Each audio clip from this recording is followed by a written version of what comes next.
Ouviremos agora a doutora Raquel de Oliveira Souza, representante da Federação Nacional dos Petroleiros. A senhora também dispõe do tempo de até 10 minutos para a exposição.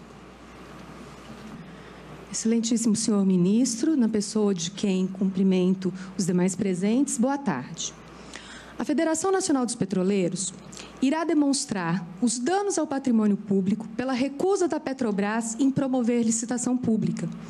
E o fará pelo exemplo da venda de 3 subsidiárias, a Nova Transportadora do Sudeste, a Transportadora Associada de Gás, o Complexo Petroquímico Suape, cujo controle acionário foi alienado por meio da sistemática de desinvestimento.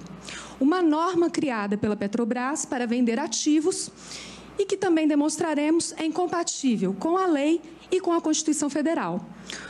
Em especial porque o artigo 64 da Lei de Petróleo não desobrigou a Petrobras do dever de licitar. Iniciaremos pelo confronto entre a Lei 9491 de 97, do PND, que, como bem ressaltou o ilustre ministro, ainda está em vigência, e a sistemática de desinvestimento empregada pela Petrobras. A Lei 9491 de 97, ela exige que a alienação do controle acionário seja feita por licitação pública na modalidade leilão. Porém, na sistemática de desinvestimento da Petrobras, essas alienações foram feitas numa modalidade de convite adaptada, numa quase licitação, ou num arremedo de licitação, um arremedo de convite criado por essa sistemática. No que se refere às modalidades de licitação, prevalece o princípio da tipicidade. Não cabe à administração pública inventar novas modalidades que não aquelas previstas em lei. Mas foi exatamente isso que fez a administração da Petrobras e que acabou sendo validado pelo TCU, que também se vestiu no lugar de legislador. A Lei 9491 de 97, como corolário do princípio da publicidade, exige a publicação de um edital. Um edital que contenha alguns requisitos, a exemplo da justificativa da privatização, o sumário dos estudos de avaliação e, o que é muito importante, o critério de fixação do valor de alienação com base nos estudos realizados. Na sistemática de desinvestimento da Petrobras, pelo qual foi alienada suas subsidiárias, não existe edital. Existe um teaser, onde não consta a justificativa da privatização, aonde não é divulgado o sumário dos estudos de avaliação e onde não é divulgado o critério de fixação do valor de alienação, o que demonstra que essa sistemática afronta ao princípio da publicidade inscrito no caput do artigo 37 da Constituição Federal. A Lei 9491, ela exige, como foi explicado, inclusive pelo colega aqui do BNDES, que a alienação, a decisão de alienar, ela seja aprovada pelo presidente da República após a deliberação do Conselho Nacional de Desestatização. No caso da Petrobras, a decisão de alienar, ela fica restrita ao âmbito da Petrobras. Ora, mesmo a aprovação por parte de um governo ilegítimo, ela seria melhor do que a completa obscuridade que envolve o programa de desinvestimentos da Petrobras. Ao menos a aprovação dessas vendas teria que ser feita e debatida em uma reunião pública do Conselho Nacional de Desestatização, garantindo assim o mínimo de transparência. A Lei 9491, ela estabelece também a possibilidade da criação da Golden Share, que é fundamental para a proteção do interesse público, como foi colocado hoje de manhã no caso da Embraer. E como, por exemplo, ocorreu na privatização da Companhia da Vale do Rio Doce, onde, ao menos, se garantiu à União o mínimo poder de tutela sobre os rumos futuros daquela empresa, garantindo o direito de veto da União em assuntos essenciais, a exemplo de impedir a alienação ou o encerramento de algumas atividades. No caso da sistemática da Petrobras, essa Golden Share não existe. E isso tem reflexos sérios para o país. que será demonstrada agora no exemplo das duas empresas subsidiárias que são donas de toda a malha de gás do país, a NTS e a TAG, que estão sendo entregues pela direção da Petrobras a empresas estrangeiras, deixando todo o transporte de gás do país na mão dessas duas empresas. A primeira empresa é a Nova Transportadora do Sudeste. Como vocês veem pelo mapa, ela é responsável pelo transporte de gás de todo o Sudeste.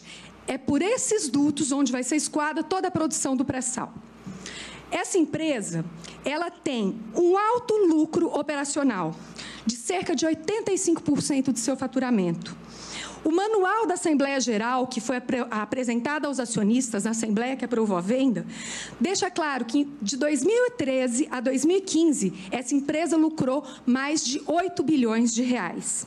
Esse mesmo manual traz uma projeção de lucros até 2028 de 49 bilhões de reais. Essa empresa foi vendida por 17 bilhões de reais. Desses pagos, apenas 9 bilhões à vista. O prejuízo com a venda da NTS foi confirmado nos relatórios trimestrais da Petrobras e decorrem do estabelecimento de um contrato de aluguel desses dutos. A Petrobras vendeu os dutos e depois alugou esses dutos, num contrato que consta uma cláusula que chama Ship or Pay.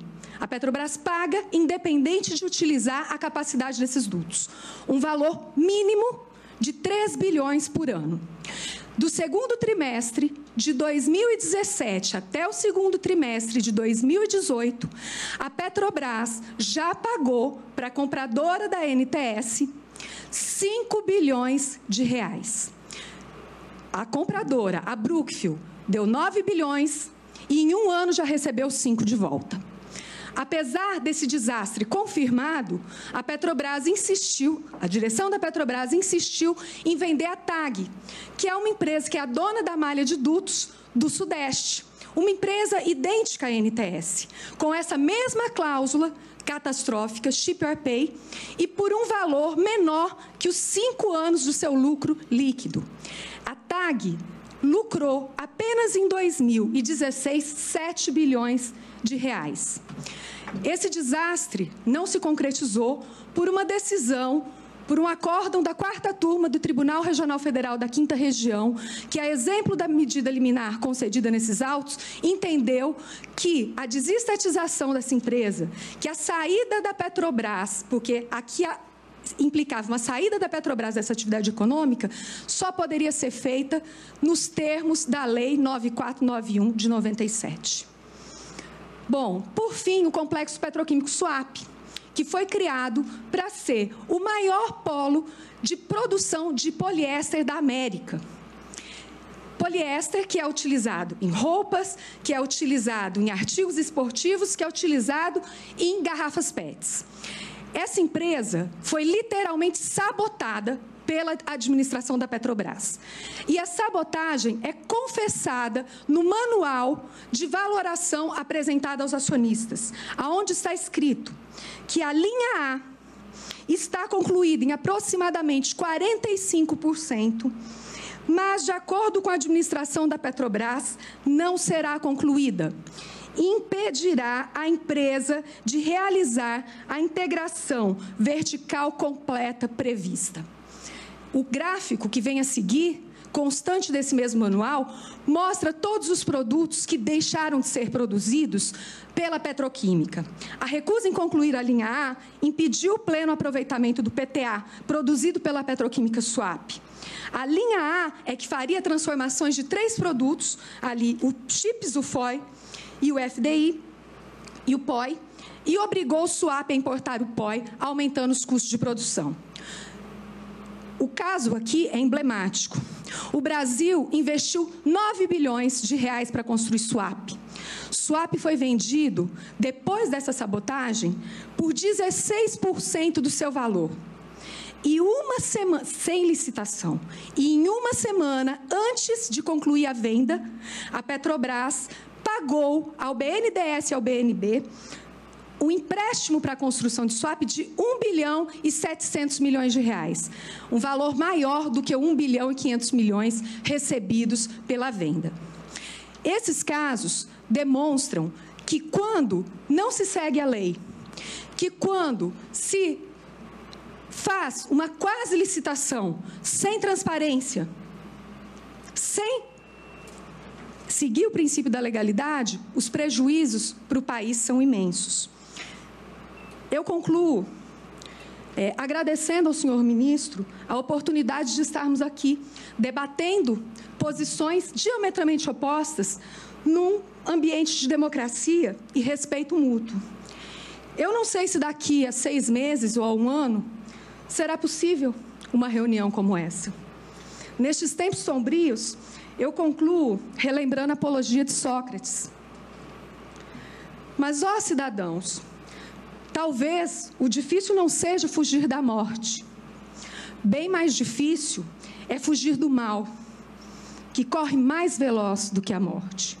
E é contra o mal que nos cerca e que ameaça a República que ele não. Obrigada.